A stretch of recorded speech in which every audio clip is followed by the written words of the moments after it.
Hi, I'm Warren Sprouse. You're on the Bible Forum. We do this every Sunday night from 8 to 10, but we got them posted for you on our Facebook and on the YouTube and just about any place else, on the website, thebibleforum.net, all of that. I want to talk to you about America because America has to go.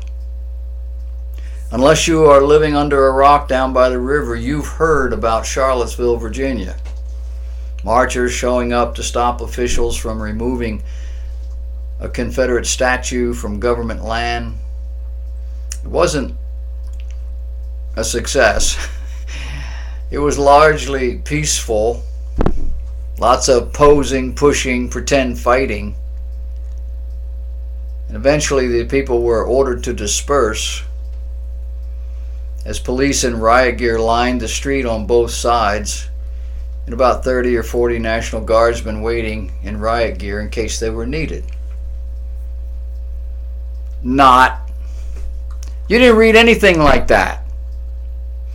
Marchers and protesters against those marchers showed up. Both sides showed up ready to fight, brought weapons in defense of their position. Police showed up in riot gear to keep the police. When the violence began, the police were unable to stop it.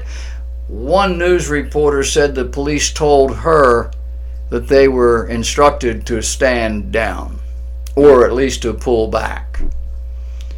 The president went on television. He decried a pox on both your houses for their parts in this melee. People died. Corporate America backed away from the president after those words, essentially killing the business committee that had been formed. The head guy at Apple saying the media smelling blood and pounding on the emotional issues involved. In the end, the politically correct response was to denounce the white supremacists and applaud the innocent victims. Not doing so will cost you in this world of business and politics. Sales and votes are on the line. The rest of the week saw the news outlets and others rushing into the vacuum with all sorts of claims and counterclaims. Toward the end of the week, the real story started to emerge. It seems the counter-protesters were not organic, spontaneous. They were recruited. Not all of them, perhaps, but the more radicalized were. How? We're being told it was done through Craigslist. Apparently, an appeal went out for folks to mount a counter-demonstration when the so-called skinheads came to town. We're being told this is standard operating procedure for the anti-Trump and anti-American groups in this country. And there are now 3 or more Americas. Traditionalists who want America to be what the founders envisioned. Progressives who want America to be more like Russia and oligarchy. Liberals who want America to take care of their citizens. With the liberals in charge. Militants and activists who want to force America to be what they want America to be. It seems there's always a sizable number of people who simply can't live their life without forcing other people to embrace their vision, even if it means violence. Today it's Civil War statues. Tomorrow, Christian statues. After that, probably all things academic. Why? Because the American dream is based on biblical principle. The message posted on the group's Facebook page a day after the rally in Charlottesville reinforced the goals. It said white-controlled government is the goal. At the same time, the group's statement of beliefs offer goodwill and cooperation to Southern blacks in areas where we can work it all out together as Christians to make life better for all people in the South. What's that mean? It means they resent the forced disparity, which is still America's response to Southern slave policy. The South lost the Battle of Appomattox in April of 1865. The Army abandoned the field by the end of that year, but not everyone surrendered the fight. And it's not just Southerners. All sorts of people rally behind the idea of what? Slavery? No. That white Americans, or that the white American is superior to the black American socially, intellectually, culturally, and probably every way possible. And the question is why? Well, back in 1865, and going back prior to that, it was Darwinianism. You know the evolution guy? In his world, philosophy, black people were not fully developed as people yet. That's what the evolution of the species is all about. That's why we could enslave these people, because they weren't really human. During Reconstruction, it was the Northern carpetbaggers forcing their way of life upon the now defeated and impoverished Southerner. It doesn't ingratiate people. It doesn't make them love you. In the early 20th century, it was Democrats making sure the black man did not get out of that hole which was his rightful place. You see, that's not what they did. That's what they did. And then came Martin Luther King Jr., who brought violent demonstrations to the streets of every major southern city until the powers that be got it, right? No. He peacefully went about making a statement. Peacefully, embarrassingly, as the Southern Democrat white establishment sought to put him and his followers back in their place with water cannon, mace, dogs. Southern Democrats. Did it work? Yeah. And no. The Southern Democrats lost the battle. Some of those people were still in our government in the 1970s and 80s. Men who voted against the Great Society. One of them was actually the leader of the KKK in his state, a Democrat senator. Everybody, no. A bigoted, racist, morally degenerate, deficient Southern Democrat president, along with with the 1964 election, Democrat Congress established a different kind of slavery. They call it the New Society. Seems these people never gave up their vision of society.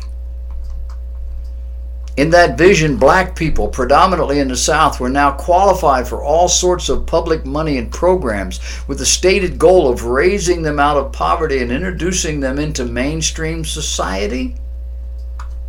If that was the goal, it didn't work. It didn't work in my view because I don't believe it was supposed to. What happened was that millions of black people began moving back to the South. The pressure was off. And they brought what Southerners would call their northern uppity ways and values. Black people now had free cash, medical help, help with food, housing, which meant they didn't have to work. And they could live anywhere they wanted to live. American dream. Black people now had equal rights, meaning they were equal in social ways, all of which that did not go over big with the Southern establishment. And I would suggest to you that it was deliberate in its foundation, deliberate destruction of that culture by the Democrat leadership. Fast forward. What did it actually do? Well, it destroyed the black family structure. Didn't need a man anymore. Men didn't need to have a wife and children. Didn't have money to take care of them anyway. It destroyed personal initiative in that particular culture.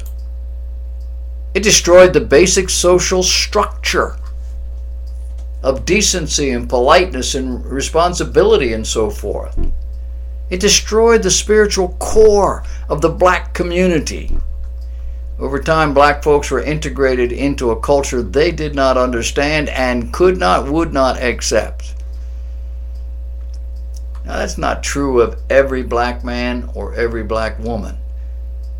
But today, you see two groups. Today, many, many black folks have excelled in all sorts of areas, creating a society which reflects well on the American culture. But the vast majority have not.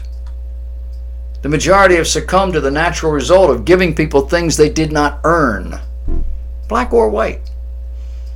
It's hard to learn responsibility when everything is being handed to you. It's hard to learn respect when there are very few in your world who either deserve it or give it. It's hard to be It's hard to be a charactered person when there is so much degradation around you. Sex, drugs, rock and roll. That's the preferred way out.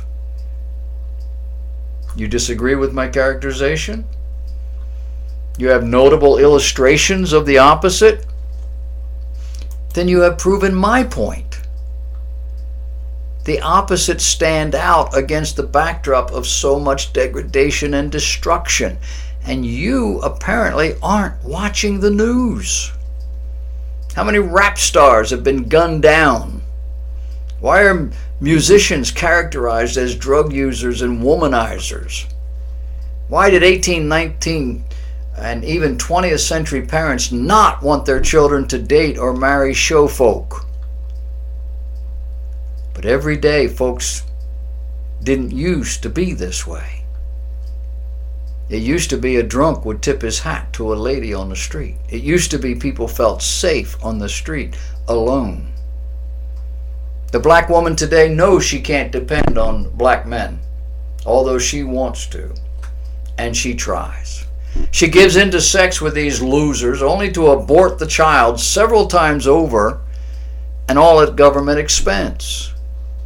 She works to support the children she does have, hoping her man or some man may eventually want her and or them. I mentioned earlier in the show about the black woman who won the lottery. She spent $27 million to get her boyfriend out of jail, and then she bought him a business that he could run, and no doubt he's living with her. Ultimately, she will probably be alone. The black community is about single moms, many of them struggling to keep things together. And then a grandmom taking care of the grandchildren while her children fulfill their own destiny unfettered by the constraints of an outdated social system. That's where we are. Getting back to the issue, why do so many people, largely young adult people, seem to have so much time to devote to demonstrations and marches? And who tells them where to be and what to bring? I don't know the answers to all of this. Do you? I don't know because in part this is not my world. My world is my family, my friends, my job, my church. I don't know in part because I'm not interested in demonstrating for or against any social issue or structure. I have attended some political rallies, one or two small ones. I have attended rallies against abortion. I go, I listen to the speakers, I offer my visible support. I pray for relief and for the moms. I've never taken a stick or a bottle of hairspray with matches to those rallies. Meanwhile, the critics are over here howling over the mere idea that HBO is considering a dramatic series based on the idea that the South really did secede from the Union and that slavery still exists. This is the chaotic world we live in. And I want to suggest to you that our liberal, progressive, largely Democrat leadership have created it. Some of them know they did it deliberately. Others are being used.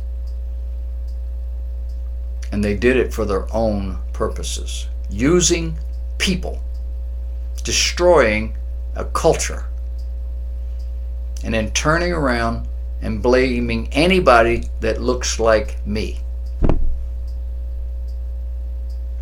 Ain't America grand?